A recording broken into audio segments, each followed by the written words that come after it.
의식주 중에서 가장 중요한 것 순서대로 꼽아보라 그러면 의보다는 식이 앞에 나와야 하지 않을까요? 일단 먹어야 살죠.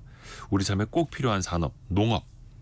근데 이거 참 기후위기 때문에 밥상 물가가 많이 또 흔들리고 있고 그걸 아마 여러분도 많이 체감을 하고 계실 겁니다. 그리고 러시아 우크라이나 전쟁이 터지니까 곡물 가격이 막 급등하기도 했었죠.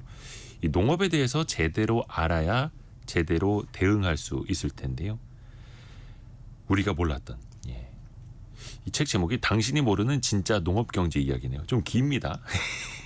과학기술정책연구원 이주량 박사와 함께합니다. 박사님 안녕하세요. 네, 안녕하십니까. 반갑습니다. 특히 이제 과학기술정책연구원에 계시는데 농업기술 중심으로 또 연구를 많이 하신다고요? 네, 네, 그렇습니다. 우선은 좀 이제 궁금한 게 항상 뉴스에서도 물가 얘기할 때 이제 밥상 물가 네, 빠지질 않습니다.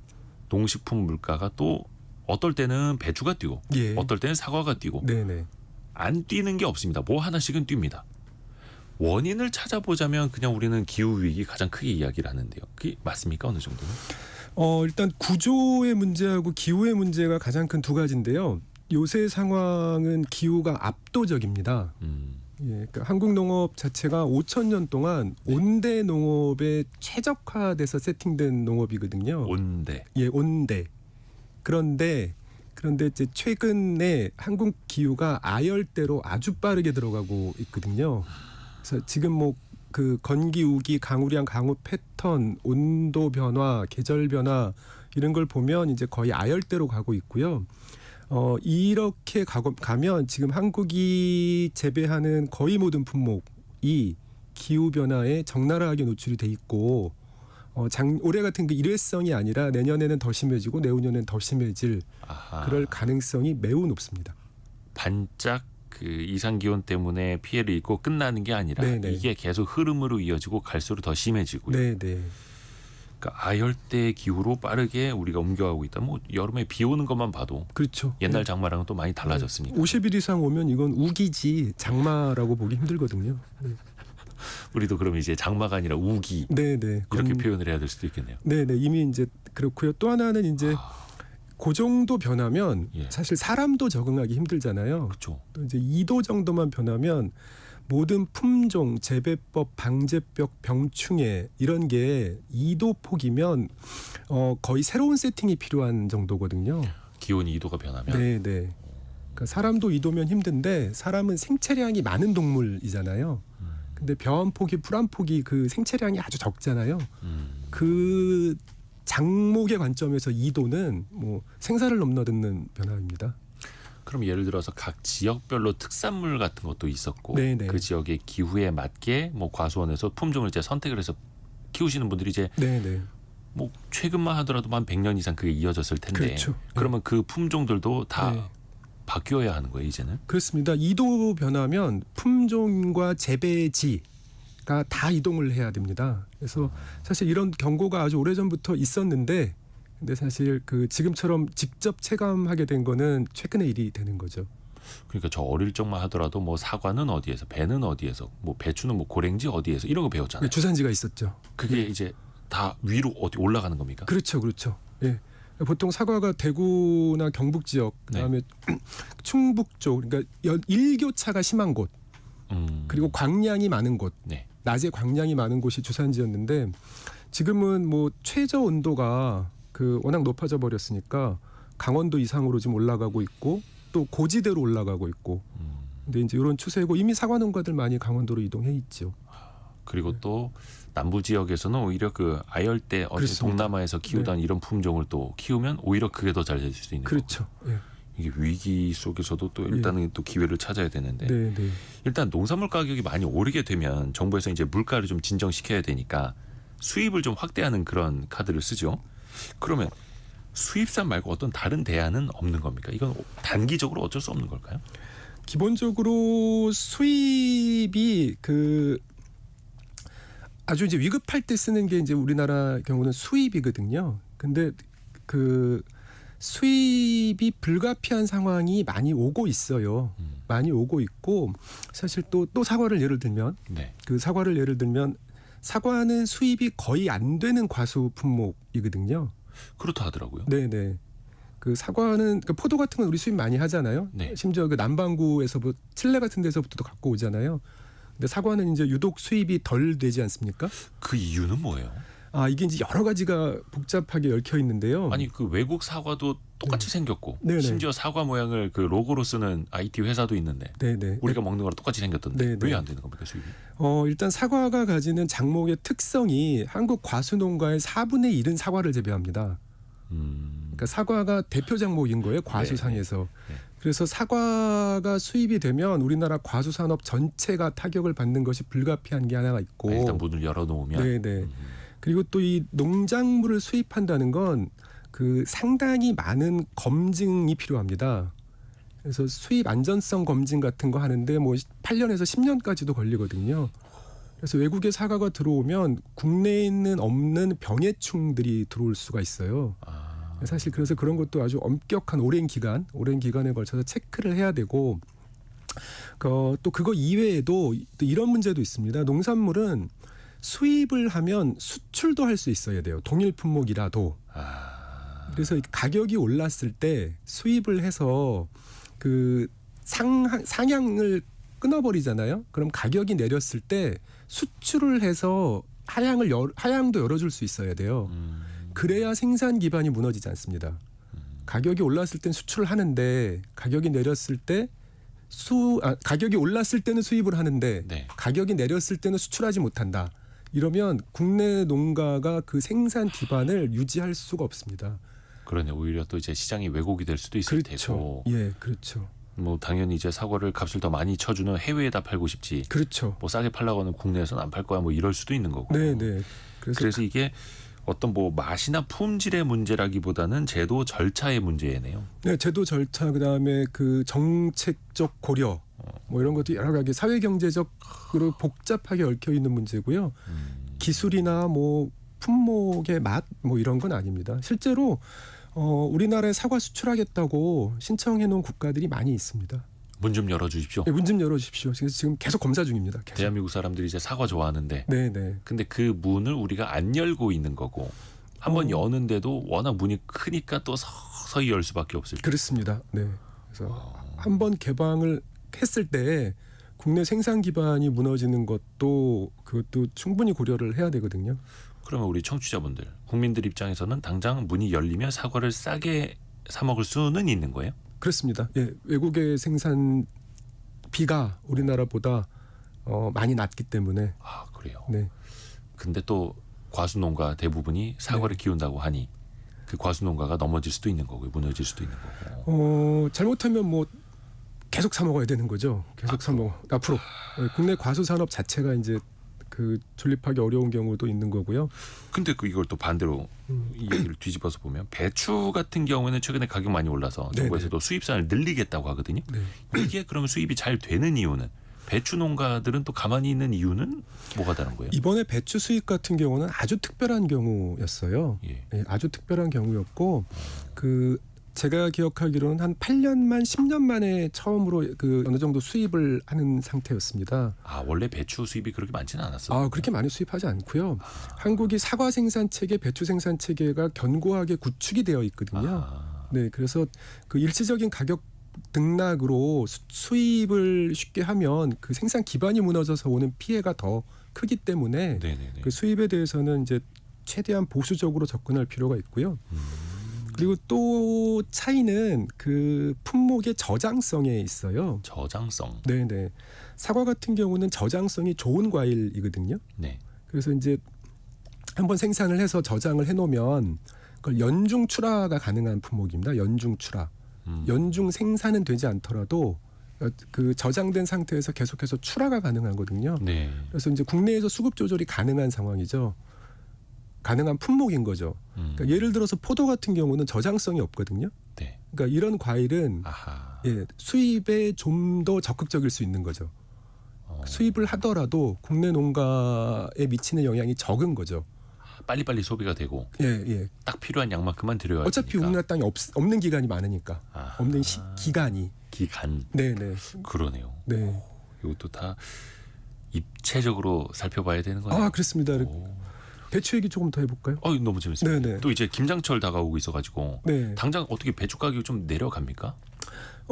배추는 봄, 여름, 가을, 겨울 4번 재배할 수 있거든요. 예. 봄 배추도 있고 여름 배추도 있고 가을 배추도 있고 월동 배추도 있고 이렇게 4번을 재배하고요. 전국에서 거의 다 재배를 합니다. 전국에서. 예. 그래서 경기도부터 해서 그 해남까지 재배를 하는데 이제 여름 배추였어요. 이번에 문제가 된 게. 그 여름 배추는 우리 고랭지 농업이라고 네. 어렸을 때 이제 학교에서 배웠을 때 그렇죠. 강원도 산의 꼭대기 가장 서늘하게 재배할 수 있는 여름에도 온도가 올라가지 않는 거기서 재배하는 품목이었거든요. 네. 여름 배추. 네. 근데 올해 여름에 그 기온이 너무너무 올라가서 여름에 있는 배추가 다 녹아버린 거예요. 흐물흐물. 네. 예, 그래서 결구라고 이렇게 배추가 동그랗게도 안 되고 그래서 여름 배추가 무너져 내리면서 시장 가격이 폭등을 한 거죠. 근데 이제 그 경우에는 가장 그 합리적인 방법이 그 일시적 수입이었던 거고 네네네. 이제 김장 배추 같은 경우는 가을 배추를 쓰는데 가을 배추는 작황이 괜찮습니다. 아하. 예, 그래서 가을 배추는 작황이 괜찮아서 가격도 괜찮을 것이고 그래서 배추값과 김장 가격은 안정화를 가고 있는 거죠. 그럼 그게 강원도 고랭지나 저기 남부 지역이나 1년에 4번 키우는 건 다 똑같은 거예요? 그렇지 않습니다. 아니에요? 예, 강원도에서는 여름에 배추를 재배하고 뭐 양배추랑 이런 걸 좀 섞기도 하는데 그 강원도에서는 주로 여름 배추를 하는 거죠.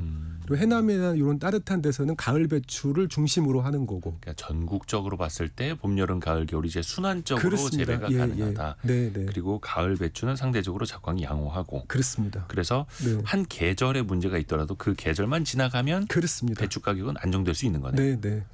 김장해야겠네요. 네네. 그래서 이 가격 폭등락에 대해서 또 시장이나 언론이 너무 민감하게 대응 안 했으면 좋겠어요. 그 너무 민감한 문제를 더 키워버리거든요. 아하. 예. 그렇죠. 근데 또 뭐 배추라는 게 뭐 사재기 해놓기도 어렵고요.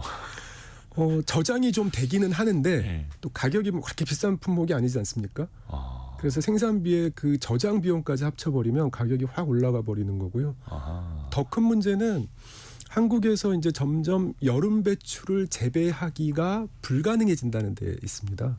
여름 배추를 더 더워지는데요? 더 여름 배추는 더운 여름에 시원한 곳에서 재배를 하는 거거든요. 예, 근데 강원도 산꼭대기까지 가서 했는데도 거기서도 안 되면 거기서도 안 되면 이제 이 땅에서는 할 만한 데가 거의 없는 거죠. 거의 뭐 한라산 꼭대기에서 키울 수도 없고. 네네, 그럴 수도 없고. 아니면은 봄 배추를 많이 재배해서 저장을 오래 하는 방법인데 그러면 뭐 비용도 많이 들어가고 상품성도 떨어지고.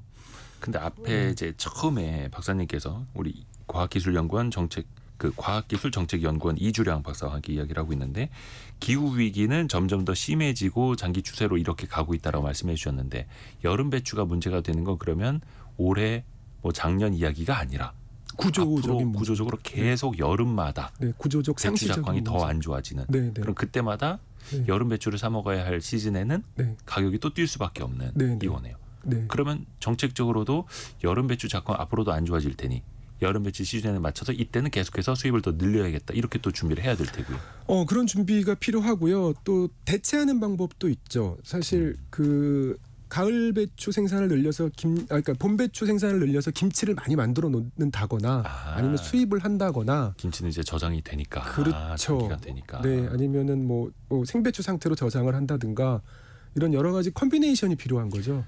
그럼 이게 약간 좀 웃긴 얘기일 수도 있는데 봄 김장이 생길 수도 있을까요? 뭐 속단할 수는 없지만 전혀 불가능하다. 사실 이것도 는 아닌 것 같거든요. 그러니까 한 10년, 20년 뒤에는 네네. 이 여름마다 배추 작황이 안 좋대. 네. 봄에 김장을 해서 여름을 놔야 네. 돼라고 할 수도 있는 거잖아요. 극단적으로. 가능한 시나리오로 들립니다. 야, 이게 참. 그리고 뭐 또 재밌는 거는 김치 냉장고가 나오면서 김치 재배 구조가 확 바뀌었거든요. 아하. 예전에는 그 가족도 대가족이었지만 김치를 전용 냉장고에 보관하는 방법은 없었잖아요, 사실. 저 어릴 적만 해도 이제 땅 파서 그렇죠. 땅에다 묻었죠. 예. 그랬는데 이제 김치 냉장고가 나오면서 김치 산업과 소비 문화 자체가 완전히 바뀐 것처럼 앞으로는 또 이제 어떻게 바뀔지 모르는 거죠. 홍명숙님이 올해 김장 포기족이 많다네요. 이렇게 보내주셨는데 그런데 앞에서 박사님 말씀해주신 것처럼 가을 배추는 괜찮다. 네, 근데 또 괜찮다. 배추만 보면 그런데 네. 김장에 또 배추만 들어가는 건 아니지 않습니까? 이거 산 넘어 산 같은데. 네, 왠지. 네. 예. 그래서 기후가 변하면 가을 배추는 안정이 되더라도 예. 김장에 들어가는 부재료 가격이 오르면 그쵸, 그쵸. 소비자 입장에서는 김장이 부담스러운 건 똑같은 거거든요. 그래서 뭐 고춧가루부터 고춧가루부터, 특히 이제 예. 고춧가루는 뭐 중국산도 많이 들어오고 양념 있고. 채소류 등이 지금 뭐 많이 올라 있으니까요. 아하. 네, 배추값과 김장 비용은 다른 거죠. 이게 그러면 이걸 장기적으로 우리가 어떻게 대비를 할 수 있을까요? 우선 우리 손으로 날씨는 어떻게 할 수는 없을 테고 네네. 생산량을 어떻게 일정하게 조정하는 방법은 있습니까? 뭔가? 기본적으로 농업은 하나님과 동업하는 거예요.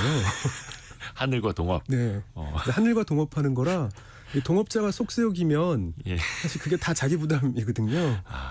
그리고 아무리 기술이 발전을 해도 예. 그 동업 관계가 끊어질 수는 없는 게 농업입니다. 그렇죠, 그렇죠. 네, 그래서 사실 우리나라의 많은 작목들이 최대한 안정적으로 수급 관리가 될 수 있도록 여러 가지 컨비네이션 방법들을 쓰고 있어요.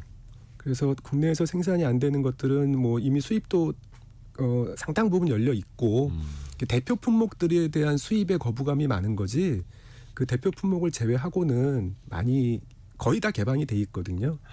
예, 그리고 뭐 출하지를 전국적으로 조절한다든지 그다음에 품종을 그 열에 강한 품종을 많이 육성을 한다든지 뭐 기타 등등 여러 가지 컨비네이션 저장을 또 오래 한다든지 그래서 이런 여러 가지 컨비네이션 방법을 쓰고 있는데 첫째는 그 방법들의 한계치를 넘어설 만큼 기후가 빨리 변하고 있다는 거고 그리고 두 번째는 그것과 관련해서 이제 비용이 계속 올라가는 거죠.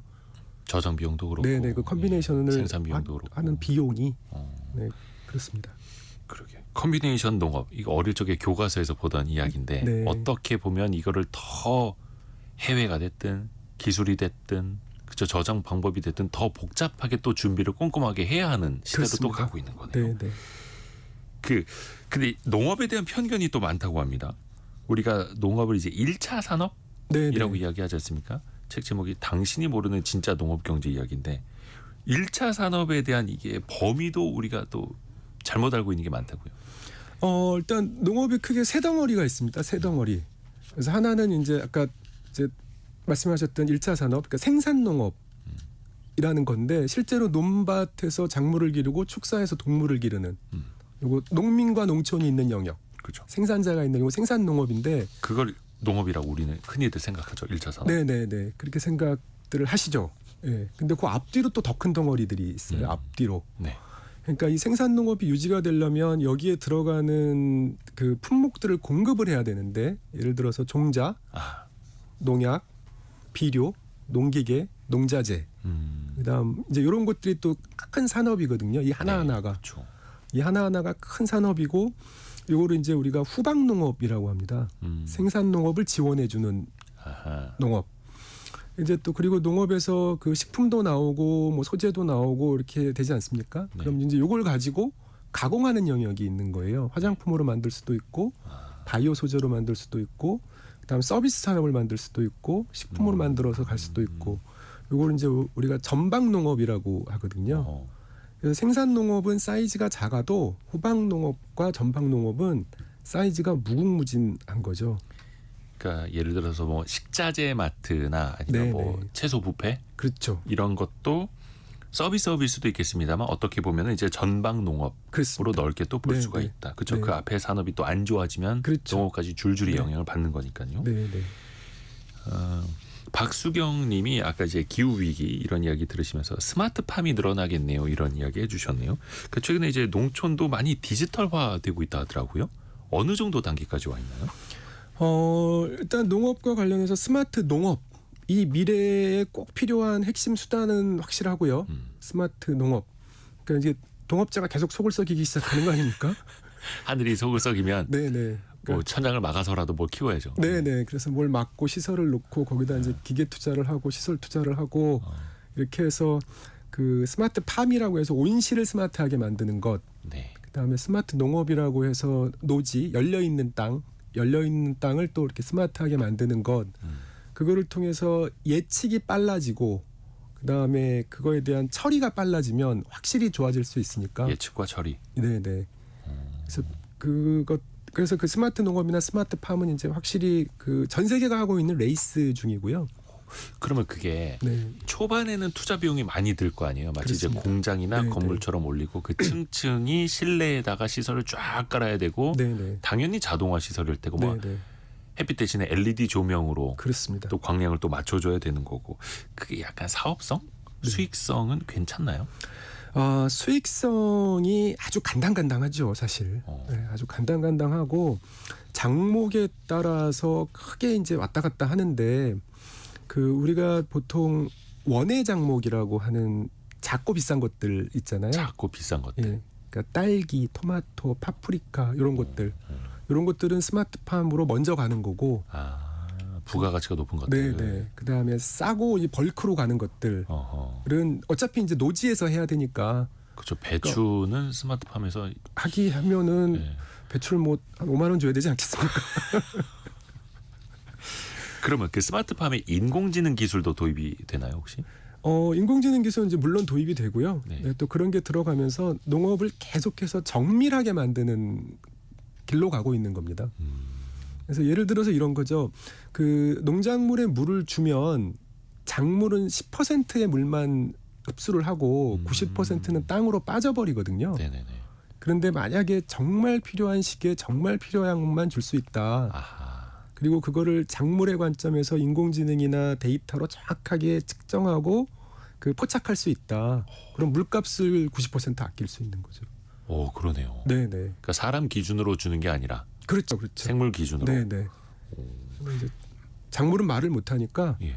첨단 기술로 데이터로 해서 포착을 하는 거죠. 어디서 보니까 막 영상으로 현재 상태를 이제 디텍팅 한다라고 네, 하는데 네, 네. 그걸 다 이제 추출해 내더라고요. 네, 현재 네. 상태를. 네. 그래서 작목의 생육 정보라고 하는데 예. 그러니까 보통 그 4가지 정보가 필요하거든요. 환경 정보, 기상 정보. 그러니까 작물 주변을 둘러싼 정보들. 네. 그다음에 그 작물에 공급되는 영양액 뭐 이런 것들 다 봤을 때 근데 그게 그렇게 받았을 때 작물이 얼마나 자라는지를 알 수 있어야 되잖아요. 네. 그게 이제 생육 정보라고 하는 건데 생육 정보는 방금 말씀하신 영상 디텍팅이나 여러 가지 첨단 기술을 쓰고 있는 중입니다. 써가고 있는 중입니다. 저도 이거 궁금했는데 박미영 님이 질문 하나 올려주셨어요. 햇빛 그리고 LED 조명으로 키운 농작물의 영양소가 과연 동일할까요? 이런 질문 주셨어요. 이거 궁금하다. 좀 중요한 질문 해주셨는데 네. 일단 자연광이 최고로 좋죠. 자연광이 최고로 좋고 자연광이 약하거나 부족할 때 그럴 때 보광을 하거든요. 보광. 그걸 보광. 예, 보광. 그래서 그 작물은 또 생육 주기마다 광 요구량이 다 다릅니다. 그래서 그때 보광을 하는 걸로는 LED가 이제 충분하고요. 완전히 LED만으로 하기는 네. 아직은 좀 더 기술이 더 발전을 해야 되고 비용은 내려가야 되고 그런 상황이고요. 또 투자금 같은 것도 문제가 되고요. 장명화님은 영양소 함량의 변화도 있을 것 같은데 한 개 먹어야 될 걸 10개 먹어야 될 수도 있을 것 같아요. 영양소가 떨어지면 그렇지는 않을 테고 최대한 비슷하게. 그것도 이제 다 일반화하기는 어렵지만 근데 거꾸로 그 광을 통해서 영양소 함량을 조절할 수는 있는 거죠. 그러니까 녹색 광을 더 주거나 그 파란색 광을 더 주거나 빨간색 광을 더 주거나 그래서 그 함량을 또 조절할 수 있는 거죠. 그 작물이 가장 좋아하는 빛. 예, 그 파장에 따라서 그때 따라서 파장을 줌으로써 왜 그 테슬라에 빗대어서 농슬라라는 말도 나와요. 네, 네. 요즘에 농기계도 첨단 장비가 되고 있고 네. 농기계도 자율주행이 되더라고요. 네, 네. 물론 이제 거기 논밭에 이제 차선이 없으니까 네, 어떻게 네. 보면 더 수월할 수도 있을 텐데 네. 이 이른바 농슬라라고 불리는 농기계는 지금 현 주소가 어디까지 와 있습니까? 미래 농업을 열어가는 가장 핵심 수단이 농기계가 될 거예요. 농기계가. 네. 그래서 미래 농업을 열 때 가장 필요한 것가 데이터거든요. 네. 근데 이 데이터가 뭐 센서를 설치해서 수집하는 방법도 있지만 농기계가 농작업 중에 데이터를 수집하는 게 진짜입니다.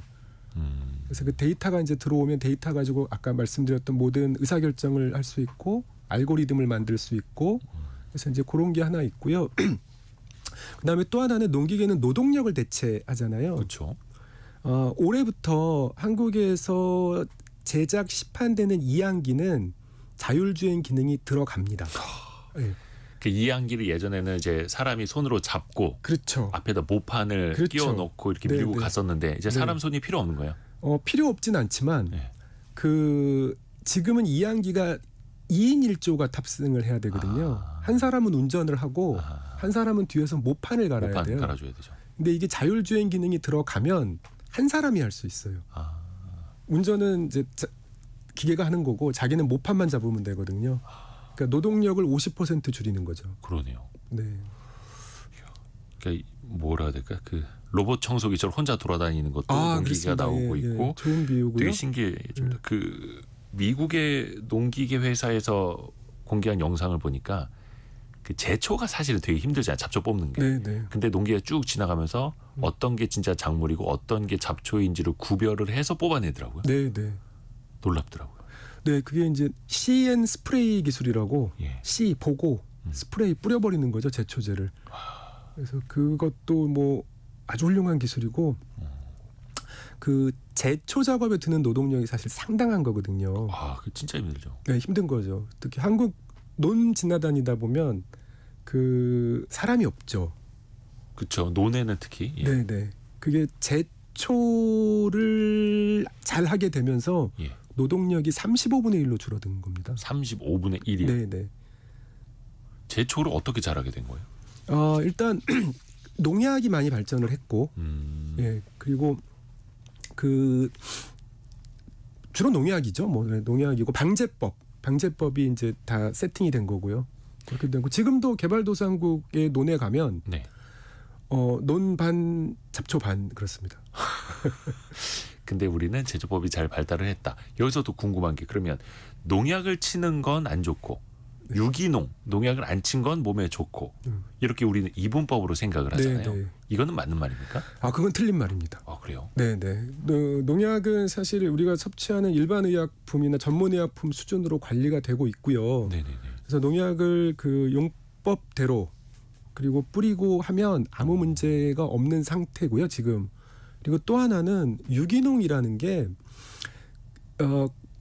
원래 도입 때부터 그 건강에 좋다라고 해서 도입이 된 게 아니고 환경을 보호할 수 있다.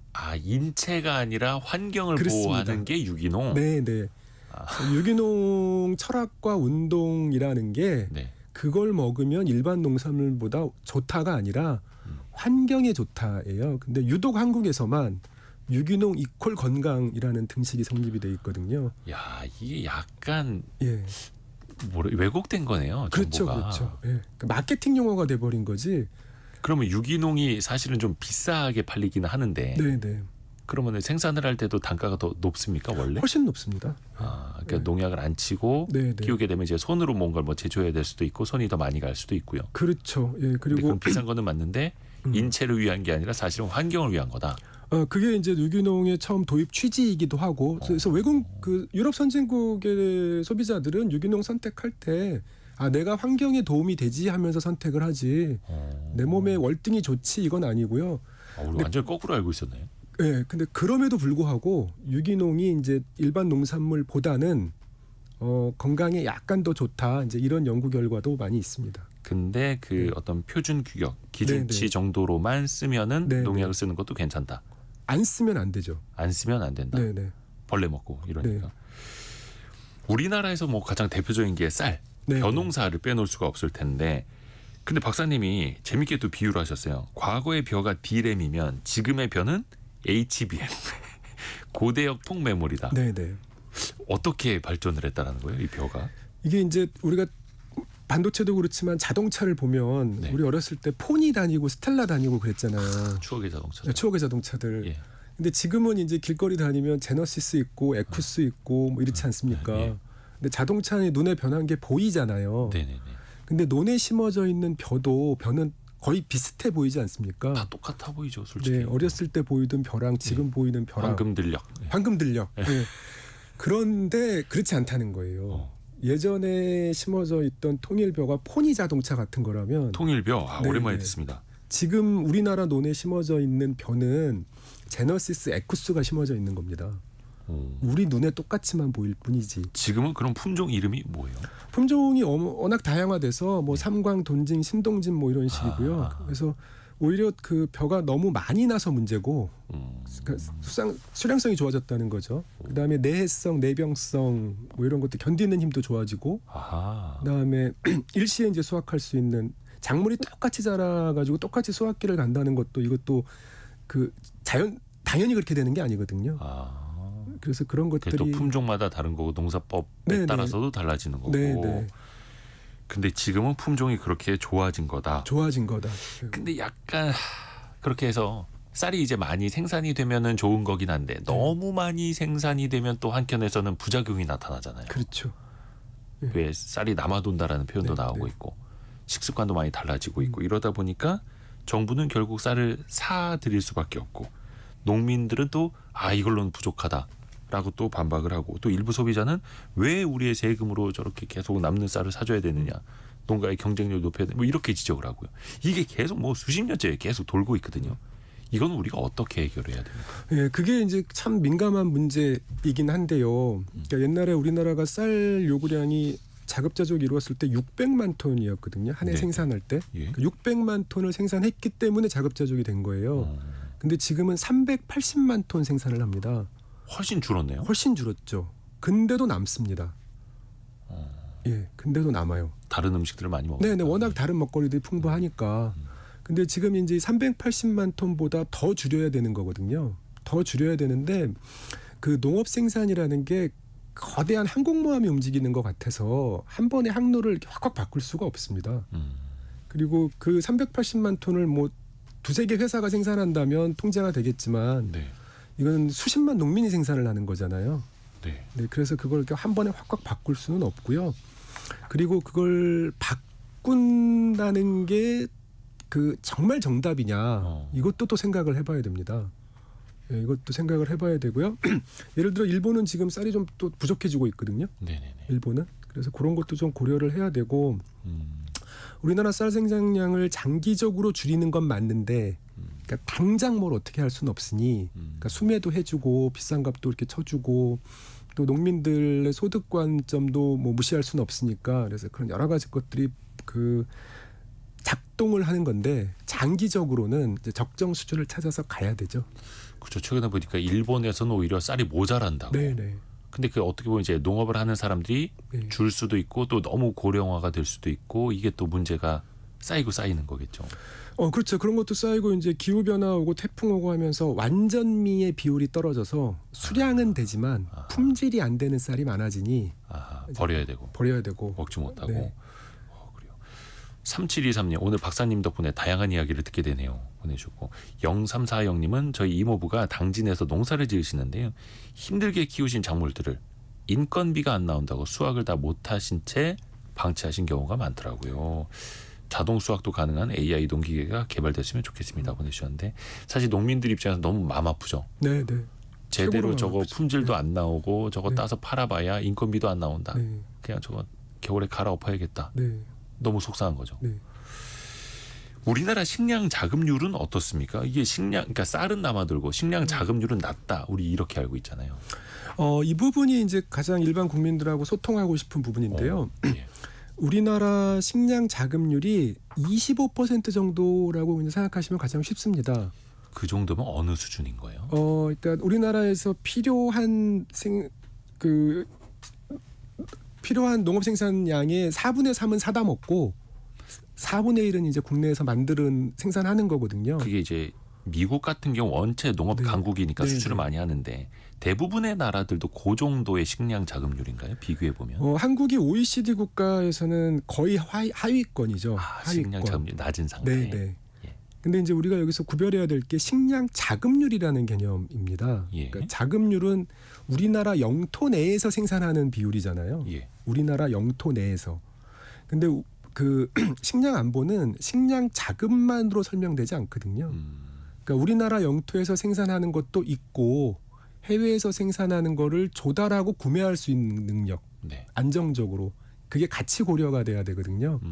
그러니까 예를 들어서 우리나라 국토의 크기가 네. 국토의 크기를 100이라고 하면 70이 산이잖아요. 그렇죠. 15가 농지거든요. 15가 안 농지고 식량 자급분을 늘리려면 이 15인 농지를 더 늘려야 돼요. 늘릴 수가 있나요? 안 되죠. 그러니까 그걸 감안하면 25%가 맥시멈이라는 겁니다. 아, 이 땅에서는 네, 어쩔 네. 수 없이 네, 네. 산을 옆으로 옮기지 않는 이상. 산을 옮기든지 도시를 파고 들어가야 되는데 그 뭐 아파트 허물고 그렇죠. 농사 짓자고 할 수는 없는 거고. 네, 네. 그래서 그 15에서 생산하는 맥시멈이 25%이기 때문에 그 25%를 견고하게 유지하고 외부에서 사오는 75를 잘 만들자. 근데 그게 또 최근에 그 인도에서도 그렇고 동남아 지역에서도 그렇고 그 나라에 뭐 설탕이 부족하거나 네, 네. 코코아 작황이 안 좋거나 뭐 커피 작황이 안 좋거나 이러면 수출 통제를 하잖아요. 하죠. 당장 자국에서 소비할 게 모자르다 막 이러면서. 네, 네. 그리고 우리 입장에서 또 당황스러울 수밖에 없는 거고요. 당장 이 대체선을 찾는다는 게 또 네. 쉽지는 않을 테고요. 네. 이럴 때는 어떻게 해야 됩니까? 그래서 미리미리 해놔야 되는 겁니다. 미리미리. 예, 그래서 수입선도 다변화해놓고 해외 농장도 개발하고 그다음에 식량은 생산도 있지만 그걸 여기까지 갖고 오는 조달 물류가 대단히 중요하거든요. 그래서 그것과 관련된 뭐 엘리베이터라고 하는데 곡물 엘리베이터, 항만 뭐 이런 것까지 다 그 체계가 확립이 돼 있어야 되고 그래서 그 75에 대해서 좀 견고하게 가야 되고 25를 26, 27 늘리는 거는 의미가 없어요. 그러네요. 근데 이게 사실 가끔 뭐 데이터 센터 먹통될 때도 네, 왜 네. 데이터 센터 이제 백업 서버까지 해놨어야지라고 하는데 기업들은 네. 아니 그 정상 상황일 때는 그 돈 들여서 미리미리 사고가 나지도 않는데 왜 해놔야 돼 이러면서 한번 사고가 났을 때 대응이 안 되는 것처럼 맞습니다. 식량도 네. 미리미리 대응을 해놔야 되는데 네. 위기 상황이 안 올 때는 네. 아니 괜히 그 수입선 다 미리 준비해놨다가 우리가 수입하지도 못하면 또 문제 생기는데 맞습니다. 미리미리 해놨다 이거 누가 책임 또 이럴 수도 있는 거잖아요. 이제 결국 그런 거에 계속 되풀이 되는 거죠. 되풀이. 예, 되풀이. 실제로 그렇게 되고 있는 거고요. 근데 우리가 그 요소수 사태 때도 중국산 때문에 문제가 되니까 나중에 네. 이제 베트남산까지 수입선을 다변화해 네, 놓은 네. 것처럼 네. 미리미리 또 해놓을 네. 필요가 있겠네요. 있고 국내 비축 기지도 더 만들 필요가 있고요. 그래서 그 비축 기지 같은 것도 지금보다 더 확대가 돼야 될 거고요. 그 실제로 곡물을 사오는 트레이딩을 하는 그런 민간 역량도 더 높아져야 될 거고요. 아이고 이게 되게 갈 길이 머네요. 네, 네. 또 이야기할 네. 범위가 너무 많기도 하고 네. 시간 관계상 여기까지 듣겠습니다. 당신이 모르는 진짜 농업 경제 이야기 과학기술정책연구원 이주량 박사와 이야기 함께했습니다. 고맙습니다. 고맙습니다. 라디오 정보센터 다녀옵니다.